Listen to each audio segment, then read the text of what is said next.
Welcome to Fantasy Blitz. And it may look a little weird. Is it just me here? Who knows? Oh, it's not just me here today. No. We are a little short-staffed today. Poor your Eli boy. is not able to be with us today. He'll be here on Thursday, but right now he's out. And our other operator, Hudson, I don't know if he said too much last show, but he's also late for us. So it's just me and Nick is running the board because Hi, Hi, folks. there he is. I'm running the board. Because I don't really know what to do about it. But now it's just me on the main camera, so you get to look into my eyes really nicely. And those icy baby blues. The icy baby blue. Let's get into some of this absolute absurdity this week. And I am getting over my illness from last week, so I may sound a little stuffy and gross to anybody who's watching, but shut up. I don't care. All right, let's get into this thing. Pretty light waiver wire week for us. Yep. Not a whole lot to cover as far as like groundbreaking news. The only groundbreaking news that happened today, I don't know if you saw this, Chris Olave arrested for speeding last night. Classic. I can't see anything happening for that, like as far as a suspension or whatever goes, because I don't know if you remember Jordan Addison earlier in the season, right before the season, was arrested for going 140. Yeah. And he didn't get, nothing happened to him. So, I mean, as a Raiders fan, players speeding is kind of a, bad taste in your mouth on that one. Yeah. I think Chris Olave would be fine. I wouldn't even worry about him missing this week's game. So, whatever. Yeah. Slap on the wrist. Yeah. Speaking of slaps on the wrist, we got no teams on bye. Nobody. Compared to last week when there were 6 people or 6 teams on bye, like, what are we doing? And now there's none. And you know what? Next week, 6 teams on bye next week. It's like, what? Schedule these things out, man. Don't screw us over each week. I thought they're using Amazon AWS to do trends of calculations, but apparently they can't get the bye weeks right. Yeah. I have no idea. It's bad, though. Not cute. Well, do like having nobody on bye this week, though. I need a big win this week, so yeah, this is nice. Yeah, definitely pulled out a slinky win on my side. That was nice, but we'll get into that on Thursday. Yeah. While we've got you, though, like and subscribe. That's right. This is our episodely reminder, a bi-weekly reminder to like and subscribe. We're a new channel. We're trying to grow. We're getting some people on, trying to expand ourselves and make sure everything is perfect for you guys because we love fantasy football. And we don't really like the BS that comes from a lot of these other fantasy football channels that kind of talk about drama and rumors and things like that. We're just talking about the data and what you need to know. Straight to the facts. No BS, just Blitz. Let's get into the waiver wires. Speaking of no BS. Yeah. All right. Oof. So, waiver wire targets. The most obvious one, I think, for most people, Kareem Hunt, seeing as the Browns now are down 2 running backs. I don't really remember what the injury was. I think it was a ankle or something like that. Or they were saying it was a high ankle sprain for Jerome Ford, a minor high ankle sprain. That is usually at least a week. And the fact that they're not really saying anything about it is a little concerning. So I'm going to say a week to 2 weeks for Jerome Ford on the Browns, meaning Kareem Hunt is like now the only guy that you can run with. Cow. Which is fine. I mean, he's talented enough to be, your starting RB2. Who are they playing this week? Have to look that up. Okay. I will have to look that up. But Kareem Hunt, back with the Browns after, not being on a team half a season. So he should be decent enough to roll out if you can get him on waivers. He's probably the most obvious choice for running backs, excuse me, on waivers. Followed by a couple of really uninspiring Rams running backs, and then maybe a Bears running back. So, okay, so the Browns are playing Indy. Oh, okay. No. No, they just played Indy. Come on. You're good. Cleveland is playing Seattle. Okay, so decent running back matchup. Yeah. Seattle's defense has been okay, but that's a pretty good spot for Kareem Hunt to be in, especially for his situation right now. Just RB2 plug-in. Love it. Try and get him. I wouldn't spend a whole lot of money on him because really you're only getting him for 1 to 2 weeks, maybe 3 at the most. So be cautious with that. But if you need somebody, he's probably your best bet for this week. Yep. Moving on to the uninspiring Rams running backs. We were all like really up and down last week as far as who was going to be the starting running back for the Rams after Kyron Williams went out. He's on IR now. And we were all like, oh, it's going to be Zach Evans. Oh, no. It's going to be Darrell Henderson. No, it's going to be Royce Freeman. No. Miles Gaskin's there too. And everybody was just like, what is going on? Like, it was a nightmare. I spent so much money on Zach Evans because I was like, oh, yeah, he's the number 2. Of course he'll be the first guy. Yeah. And then, of course, they bring up Darrell Henderson and Royce Freeman from their practice squad, and those are the only 2 guys that get touches. Yep. Zach did a goose egg, right? He did nothing. Nothing. Didn't even get a single touch. Hate Did not it. play a snap. So, decent performance from both of those guys. They both got, I don't remember how many carries, enough, really. I mean, I think Royce Freeman had like, I don't know, 60-something yards, so he got a couple of points. Darrell Henderson did a little bit better. So both those guys are, it's pretty much a 50-50 split, maybe a 60-40 in favor of Darrell Henderson, but a pretty even split between the 2. I would just drop a claim in on them just in case and just hope one of them emerges. Realistically, though, you're only getting 3-ish more weeks out of them. There was a report that came out of LA today that said that Sean McVay was debating whether he even wanted to put Kyron Williams on IR. So that probably means when the IR when he's able to come back, he'll come back. So I'm not really worried about that. But those 2 guys are decent. Next one, Dalton Kincaid. So on Sunday, Dawson Knox went out. No. A couple weeks ago, he had an injury with his hand, I believe it was. And then on Sunday, they were saying that he's now going to have surgery on it, which probably means he's going to miss a couple of weeks, at least a week. And he is on the Bills, and that means that whoever is next is going to get a decent target share. And Dalton Kincaid has had some really nice target shares and some really great percentages as far as like catching against man and stuff like that. Yeah. So he's a decent plug-in. Everybody was hype about him to start the year and then kind of like fizzled out a little bit as the Bills have kind of been up and down. Yeah, more on that later. Yeah, but if you need a tight end, I mean, that's probably as good as you're going to get. Maybe like Gerald Everett's available or something. That's fine. Yeah. But Dalton Kincaid is like, a high-powered offense, a very talented tight end. If you need somebody, throw him in. Yeah, I think Buffalo's on their kind of like mid-season stumble, which is very Buffalo of them. But right now, they're going to play at home against Tampa. Yeah. So I'm looking for a big bounce back. Should be really favorable for them. Okay. Next one is Josh Downs. Can we pull up some stats on Josh Downs real quick? Yeah. Because I can tell you what, his receiving numbers have been like very good. Hang on, I'm going to pull them up right here in a second. Their schedule, though, oh baby. Yeah, it's nice. Yeah. It's nice. All of the Colts players are like, oh, hold on. Yeah, hold on. So here's what we got next for Colts schedule is we have the Saints, Carolina, New England. There's an asterisk by New England. I don't know why. Then they go on by, then Tampa. Tennessee's a tough one. Cincy will be mid. Pittsburgh, Atlanta. They end the season with Atlanta, Las Vegas, and Houston. Yeah. So really not that bad. No. Excuse me. A pretty easy schedule. New Orleans is a little bit tough, but then again, New Orleans did get dogged Depends by on the day. Yeah, for real. They did just get dogged by the Jacksonville wide receivers, specifically Christian Kirk. That was really nice to see. But Josh Downs is getting a lot of looks from Gardner Minshew, and he looks really talented. He's been getting some deep balls. He's been getting the majority of the quality passes from him. Here, I'm kind of hack this. I'm gonna push it over. Yeah, throw it in there. See it. Oh gosh. This is his stat line. Yeah. So I mean, look at that. Like decent targets. Yep. As he's progressed. I mean, 6 targets. One of them got 8.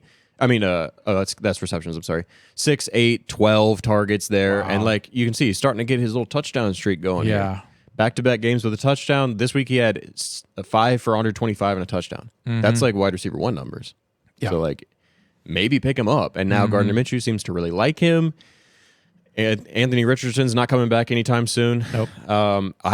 He may already be taken just because he's that talented and there was a little bit of buzz about him, but like I'd be really trying to get him. Even if I'm not going to play him, just having him on your bench encased is like, a really good spot to be in. Let's make one thing perfectly clear. Gardner Minshew is legit. Oh yeah. Like if you don't have Gardner Minshew right now and you're in a deep league and you need a QB, it's hard to find him now, but he absolutely balled out. And here's the thing with him, like he's never been a clutch QB. No. Right? Like you get Taylor Heineke, and he was a clutch QB, but he's not a good QB. Yep. Gardner Minshew is a good QB and not a clutch QB. Does that make sense at all?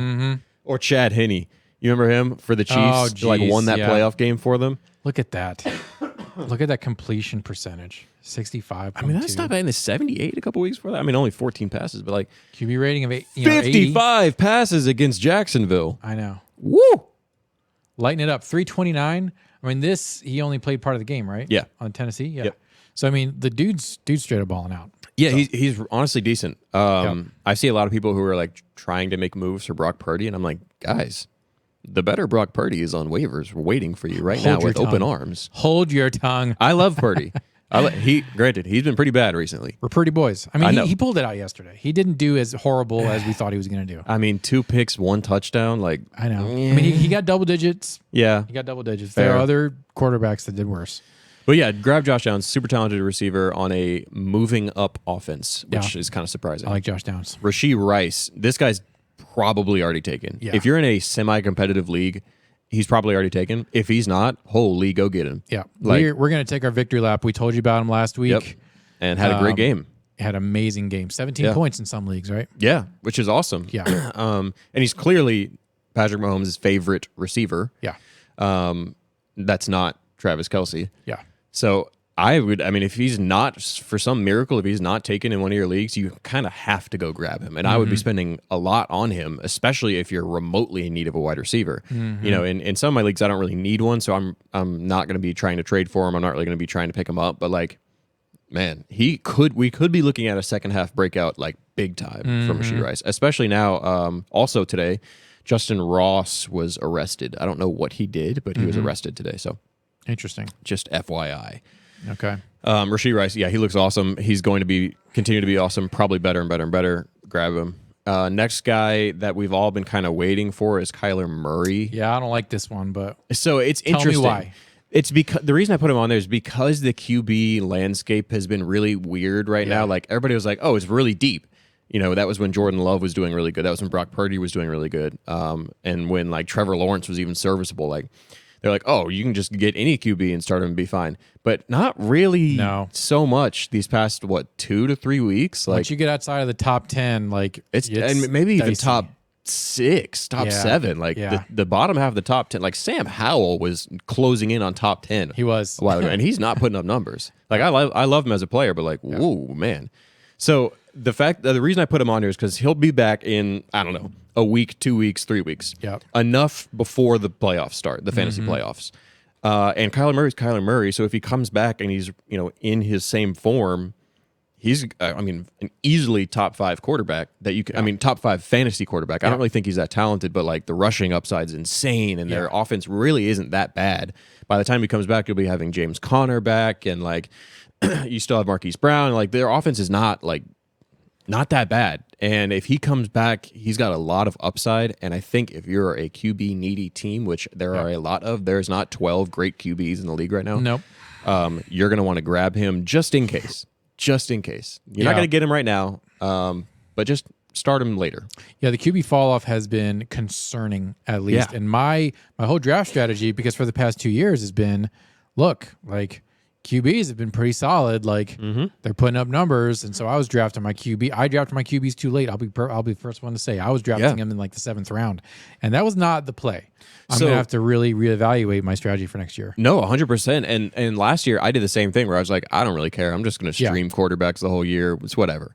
Yep. And it kind of like I had an amazing team, and it kind of kneecapped me a little bit not having that elite, 25 points every game piece right there. I had Geno Smith coming down the stretch last year, which he was fine, but like, if I had a top 5 guy. And so this year I was like, all right, I'm getting a quarterback. I'm not going to take one of the top 3 because that's just a little too early for me. But I'm going to take, an earlier one. I went Justin Herbert just about everywhere, which has been, decent.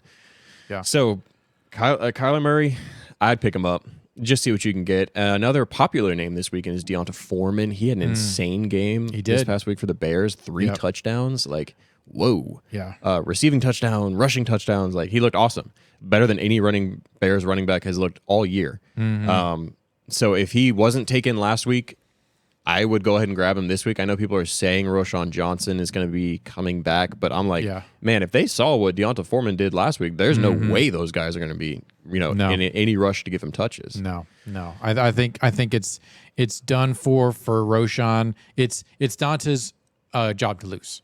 Yeah, it is until Khalil Herbert comes back, because Khalil Herbert was also looking really hot when he went down. So I think once Khalil Herbert comes back, he takes over the number one spot on that team, and then Deonta Foreman is the change of pace back, which is still fine. Unless Roschon Johnson proves to be what everybody thought he was going to be, which is a talented running back who's decent at blocking, good in the pass game. But Deonta Foreman, I mean, he looked incredible. I mean, he put up a ton of points and probably was on most people's bench last week. Yeah. I know he was on most people in my league's bench. So interesting. Grab him. Let's get on to some more interesting, what people like to hear topics, and that's trades. So trading we're in the trading heyday right now. It's this middle of the season. Okay, you've let your team settle in, and now you're like, all right, I've seen enough from the people that I'm thinking about trading. I'm starting to move away from these guys. Or you're like, okay, this guy's trending upwards. I'm going to go get him.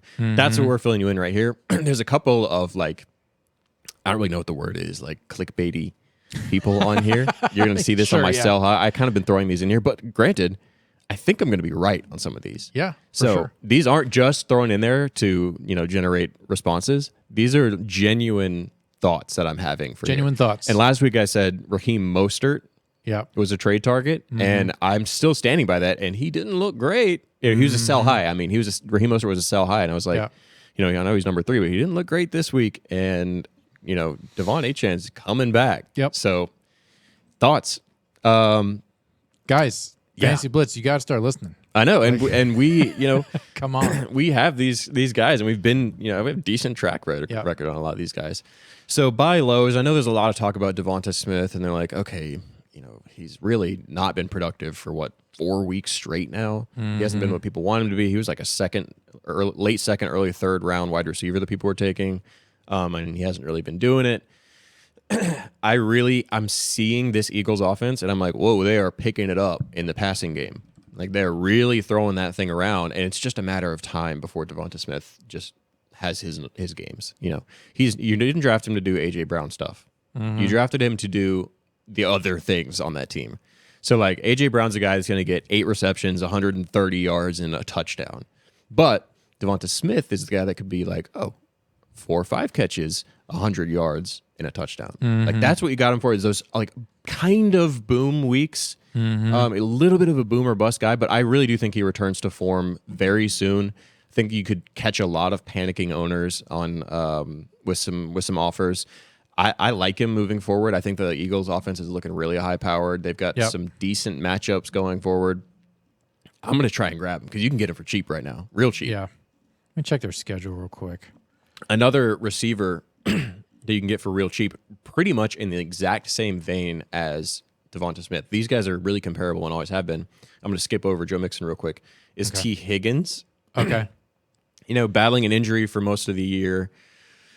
Kind of been waiting for him to come back and do his T. Higgins stuff. He had one amazing game. Him and Devonta Smith are the same guy on their team. They're the wide receiver 2. They're both really talented. Everybody knows it. It's just kind of a matter of when they're going to start getting the work. T. Higgins, he's finally back. I think he's going to be more healthy. Last week he wasn't super healthy, and he only had 2 catches or something. He's dealing with a rib fracture.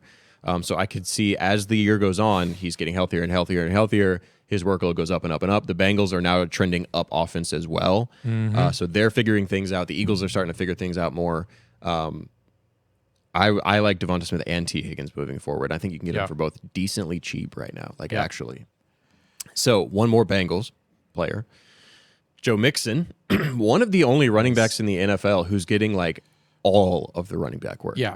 All of it. He's yet to have a big Joe Mixon game where he's getting 5+ receptions and 100 yards and 2 touchdowns or something, which he's more than capable of doing. But he's the guy who's getting, I think it was 98% of the running back work on that team right now, which is just unheard of. He's only had 1 touchdown all season. Right, which is crazy, and that makes him a perfect buy low. A guy who's getting all of the opportunity and getting all of the work, and he only has 1 touchdown to show for it, and now their offense is clicking. They're going to be in the red zone way more often, and people are definitely getting antsy with Joe Mixon as far as trying to move him for somebody else. Personally, I've been getting tons of offers for him, so it's the market is hot for him right now. You could definitely move him for a decent. If you're trying to get him, you could get him for a decent value. Yeah, he's got their schedule's kind of tough. Yeah, they don't have the easiest schedule, but if you're getting that much work, I mean, who Yeah. cares? Yeah, you it's know, true. Yeah. I mean, Bell cow RB1, hard to come by these days. in this super hard to league. come Yeah. by. Super hard to come So, by. yeah. Another who we thought was going to be a bell cow, something weird happened last week. Bijan Robinson, like, Yikes. what? Everybody was like, there's no word out of Falcons camp that he was sick or injured or anything, and then he just does not come in the game. I think he got like 2 carries last week. Like, what? And then, the game ends, and now we hear like, oh, he was dealing with an illness. Like, didn't look like it. Like, what's going on there?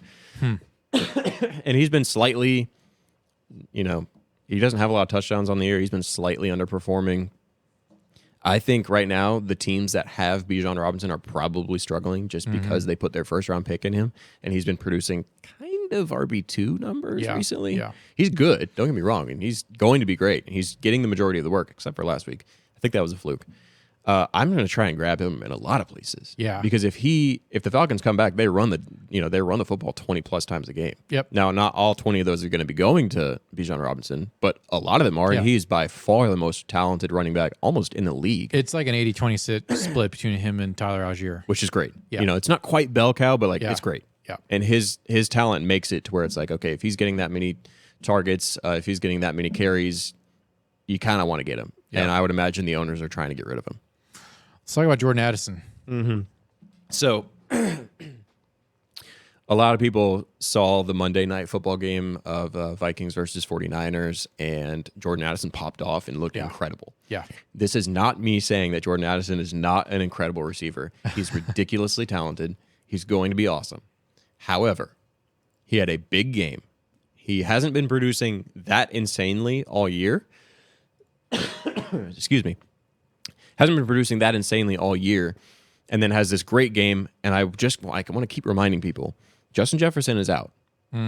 He will be back. And the fact that they just beat the 49ers, everybody was saying like, oh, if the Vikings aren't competitive, they're not going to bring Justin Jefferson back. Like, they just beat the 49ers. It's clear that they're still trying to win, and they are going to, they're going to win a couple games. They're playing the Packers this week. Like, it could be an easy win, as it pains me to say. Like, well, I don't know what the Packers are doing. I don't want to talk about it. But the Vikings are clearly looking to continue winning and attempting to make a playoff push. I guess it's a long road, but they could be doing it. So I think when Justin Jefferson's available, he'll be back. And that means Jordan Addison's target share just gets sliced. Same thing with TJ Hawkinson, sliced. Yep. TJ Hawkinson's a little bit more valuable because he's a tight end. Those are really hard to come by. But Jordan Addison, I am going to take his week that he had right now and try and get some crazy, package him with somebody else and get somebody big. Yeah. Like Joe Mixon. I mean, you could get more than Joe Mixon, I think, for him. Oh, really? I mean, it'd be close, but try and get somebody, that is going to be more consistent moving forward. Maybe try and grab somebody's wide receiver 1, like some random teams like Chris Olave. Yeah. I bet you could go find Chris Olave and package up something with Jordan Addison and get him. I know he hasn't been super great, but like a wide receiver 1 on anybody's team is going to be awesome. Yep. And Jordan Addison is going to be good for this week, next week, maybe the week after that. And then Justin Jefferson's going to come back, and it's like, well, there's just no way if Justin Jefferson comes back, there's just no way that Jordan Addison is going to be that productive. Yeah, just looking at the data, he gets basically half the targets when Justin Jefferson is in. So still gets touchdowns, but Yeah, he does. He's gotten 4 touchdowns over the last 3 games, which is great. and then before And that, Justin Jefferson's been out at all, though. Yeah. So that's just use that information as you will. Yeah. Another receiver that people are really high on right now is Adam Thielen. So this is an interesting one. I'm not going to sit here and tell you that he's not going to be a good play, because he is. He's clearly Bryce Young's favorite receiver. Yep. They clearly love him. He's getting tons of targets. But his upcoming schedule is so bad. Ooh, let's look at it. Especially his playoff schedule. So he pull up his, and if you could bring it on the screen here, I would love to be able to see that as well. Okay, so here's the Panthers. Got a bunch of L's. Okay, here we go.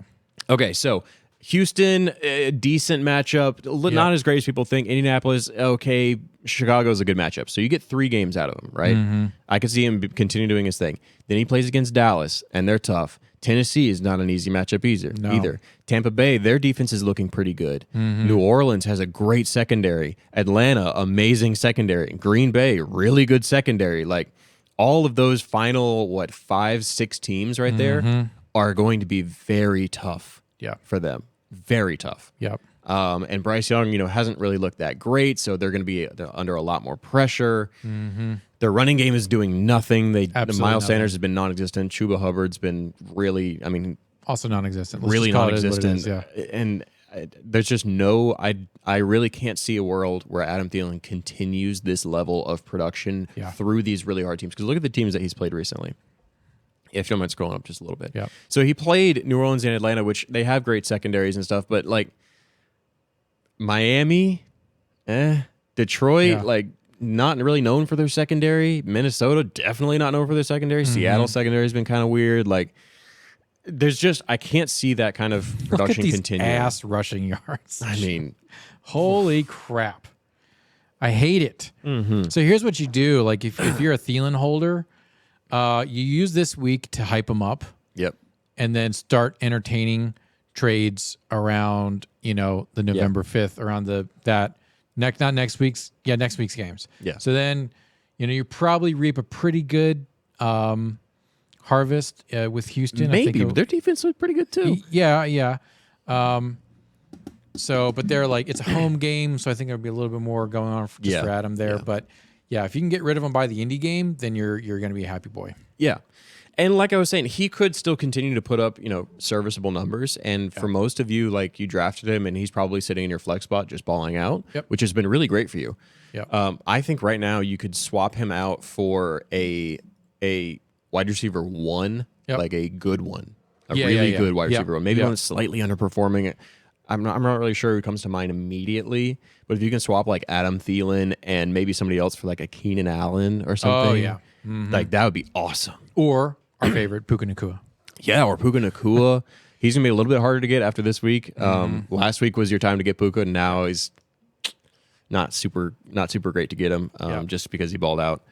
Another receiver that has been weird is Cortland Sutton. Yeah. And I have had so many people be like, no, he's been so consistent. No, he's getting he's getting great work. He's getting touchdowns. It's man, it's Cortland Sutton. And if you look at his numbers, it's really not that good. Let's pull it up. Yeah, they're decent. They're serviceable, but this team is bad. The Broncos are bad. Damn, son. All right, here you go. Oh my God, yeah, these are not great numbers. They're fine. This. He had that one game where he had 8 catches for 91 and a touchdown, but look at the yardage. Yeah. 76, 46. He hasn't broken 100 yards in a game all year. A couple of touchdowns, but 4 catches, 32 yards and a touchdown. Yeah. That's 11 points. Yeah, that's not 12 great. points or something like that. WR1, 13. Right? Yeah. Oh my gosh. If they move Jerry Jeudy, which they might be, I could see, okay, maybe you keep him around, but man, I just don't like the look of that at all. Are we calling Jerry Jeudy Jerry Jaggy? Jerry Jag. I like Jerry Jeudy. I think he could be better on a different team. Shout out to Steve Smith. Yeah. But here's the thing. The Packers are, I don't know what's happening with us. Yeah. They're going to make anybody look decent. And even 6 for 76 and a touchdown is nothing crazy. Yeah. That's a good game. Yeah. It's not anything crazy. And that Denver defense, man, they're just giving up everything. And I just can't see them producing consistently. So Nope. I think you take what happened in the Green Bay game and then, a little bit before then and be like, hey, look, he's really consistent. Yep. That's what I keep hearing. Yep. And try and move him.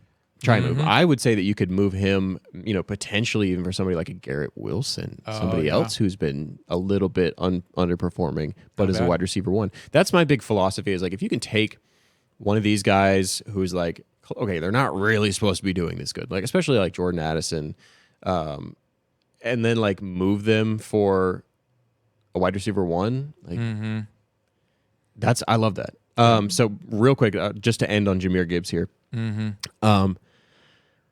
Everybody knows Jahmyr Gibbs, the most disappointing running back in fantasy football, right?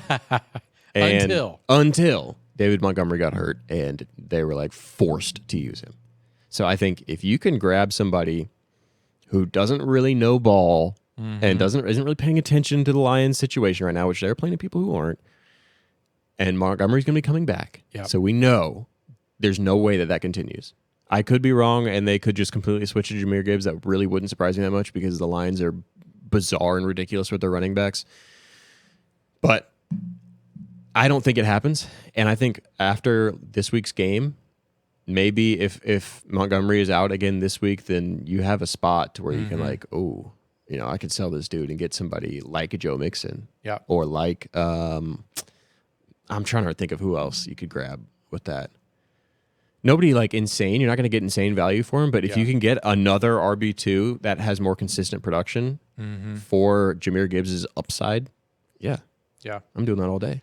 It's not bad. I mean, these are the kind of games that you want to capitalize on when you're packaging your trades. I don't think the Lions are going to fall off a cliff, but I do think Jahmyr Gibbs is not. I mean, this was his stunner show, and it's not. It's going to be all downhill from here. Yeah, it should be downhill from here if they continue doing what they've been doing all year, which is running David Montgomery into the ground. Yep. So maybe they learn their lesson, and they're like, okay, we really can't use David Montgomery that much. We got to kind of ease back. It still doesn't make Jahmyr Gibbs a great play. Nope. I mean, he's still the backup. Nope. He's still, I think he had like 9 catches or 8 catches or something this week. Like, that's not going to happen every game. He's not Alvin Kamara. Like, he's not going to get 15 targets from Derek Carr. But like, Kamara had a great game this week. he did. Even though it was like a terrible game to watch, he did great. It was amazing how well that guy performs. Yeah, I do love Kamara. Yeah, but sell those guys. Sell Jordan Addison. Sell Jahmyr Gibbs, Adam Thielen, Cortland Sutton, and then try and grab some of these more consistent guys that we know are going to produce. Yep. Let's do some power rankings real quick. This will be just a real like lightning round. I don't know why the emojis changed between here and there. Yeah, whatever. So this one hurts me. This hurts. So let's just go from the top. The Broncos got some shine because they weren't terrible, so they went up 2. Here's the thing. This is based on ESPN, so let's chop it up. I say this every year. The Packers, they have a good secondary, and I stand by that. They have a horrible run defense. Yeah. Always been bad. So every team that comes in and beats the Packers, everyone's like, "Whoa, they beat the Packers." Yeah. It's like, no, like, come on. Everybody is capable of beating us. Yeah. We've never been a juggernaut team. Our offense used to be really great, 2 years ago. But we're just not that team anymore. No. So they beat us, and now everybody's like, oh, maybe the Broncos have something in them. It's like, no, they just played us. We're worse. Yeah. Packers are worse. And you see that right here. They dipped down 4 positions down to number 24. Yeah. That hurts. That hurts big time. What also hurts big time is seeing the Falcons go up by 14 places. I was shocked when I saw. What are we doing? I guess you have like one good defensive outing, and then you're considered like a mid-tier team. Like they're not going to make the playoffs. I don't think. No. I don't think they'll make the playoffs. They're 3rd in the division right now, I believe. Maybe they just passed the Saints with the Saints loss. Yeah. But I can't see them making the playoffs. Maybe they squeeze in a wild card spot. The Ravens moving up, I really like. Yeah. I've been thinking that they're due to be better than they are, and their defense is clicking more now. Like, I like them. Patriots moving up. They got a lucky win against the Bills. That's it. Whatever happened with the Bills, that's a lucky win. That they're will going to not go happen down another again. 3 spaces. Yep. Yep. The Buccaneers down a couple spots. I guess that makes sense. They really shouldn't be top 15. I mean, they're a good team, and I like them. Their defense is pretty good. But top 10, top 15 is like, No way. Probably not. No way. Yeah. Same thing with the Chargers. They've been disappointing. Mm-hmm. They chargered so hard in back-to-back games. I mean, just blowing leads and just like can't get something going offensively. Their defense is like Swiss cheese.